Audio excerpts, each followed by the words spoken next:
Happy birthday, Appu. I wish he was here with us.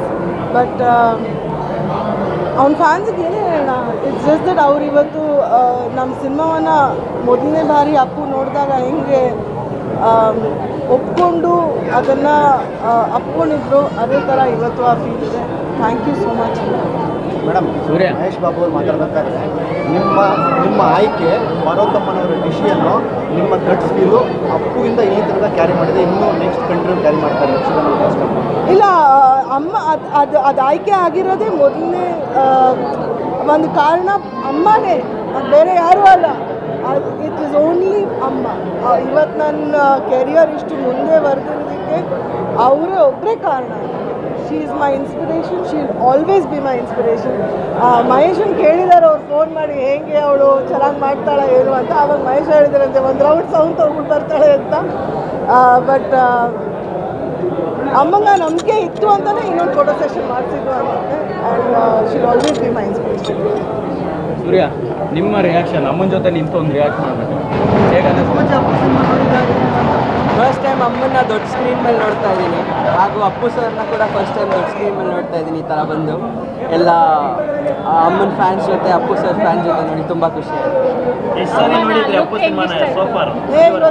ಎಲ್ಲ ನೋಡಿದ್ದೀನಿ, ಆದರೆ ಈ ಥರ ಥಿಯೇಟ್ರಲ್ಲಿ ಬಂದು ಫಸ್ಟ್ ಟೈಮ್ ಎಲ್ಲ ಅಮ್ಮನ ಜೊತೆ, ಅಮ್ಮನ ಫ್ಯಾನ್ಸ್ ಜೊತೆ, ಅಪ್ಪು ಸರ್ ಫ್ಯಾನ್ಸ್ ಜೊತೆ ಎಲ್ಲ ನೋಡೋಕೆ ತುಂಬ ಖುಷಿ ಆಯಿತು. ಇಲ್ಲ ಅವರಿಂದ ಕಲಿಬೇಕು. ಮುಂದೆ ನಾವು ಇಂಡಸ್ಟ್ರಿಗೆ ಬಂದರೂ ಕೂಡ ಅವರಿಂದ ಕಲಿತೀವಿ. ಲವ್ ಮಾಡೋದು ಕಲಿತೀರಾ, ಆಕ್ಟಿಂಗ್ ಮಾಡೋದು ಕಲಿತೀರಾ? ಎಲ್ಲ ಇಂಡಸ್ಟ್ರಿಯಲ್ಲಿ. ಮೊದಲನೇದಾಗಿ ಎಲ್ರಿಗೂ ನಮಸ್ಕಾರ. ಬಂದು ಈ ಸಿನಿಮಾಗೆ ಸಪೋರ್ಟ್ ಮಾಡಿದ್ದೀರಾ. ಮತ್ತು ಇವತ್ತು ಅಶ್ವಿನಿ ಮೇಡಮ್ ಅವರು ಹುಟ್ಟಿದಬ್ಬ, ಅವರಿಗೆ ಹ್ಯಾಪಿ ಬರ್ಡೇ ಹೇಳೋಕ್ಕೆ ಇಷ್ಟಪಡ್ತೀನಿ. ಹಾಗೆ ಅಪ್ಪು ಸರ್ ಅದು 50ನೇ ವರ್ಷದ ಹುಟ್ಟಿದಬ್ಬ, ಅವ್ರು ನಮ್ಮ ಜೊತೆಯಲ್ಲಿಲ್ಲ, ಅದೇ ಒಂದು ತುಂಬ ಫೀಲ್ ಆಗ್ತಾಯಿದೆ.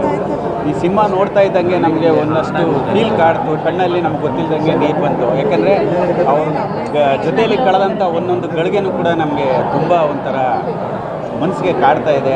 ಅದು ಜೊತೆಯಲ್ಲಿ ನಮ್ಮ ಹೀರೋಯಿನ್ ಅವ್ರ ಜೊತೆ ಬಂದು 23 ವರ್ಷದ ಜೊತೆ ನನ್ನ ಜೊತೆ ಸ್ನೇಹಿತರಾಗಿರುವಂಥ ರಕ್ಷಿತಾ ಅವ್ರ ಜೊತೆ ಒಂದು ಸಿನಿಮಾ ನೋಡಿದೆ. ತುಂಬ ಖುಷಿಯಾಯಿತು ಜನಗಳ ಮಧ್ಯೆ ನೋಡಿದ್ದು. ಅವರು ಫಸ್ಟ್ ಟೈಮ್ ಸಿನಿಮಾ ನೋಡಿರೋದು, ಮುಂಚೆ ನೋಡಿರಲಿಲ್ಲ. ರಾಜ್ಕುಮಾರ್ ಅವರ ಕಂಪ್ನಿಯಲ್ಲಿ ಈ ಥರ ಸಿನಿಮಾಗಳು ಯಶಸ್ವಿಯಾಗಿ ಬರ್ತಾಯಿತ್ತು.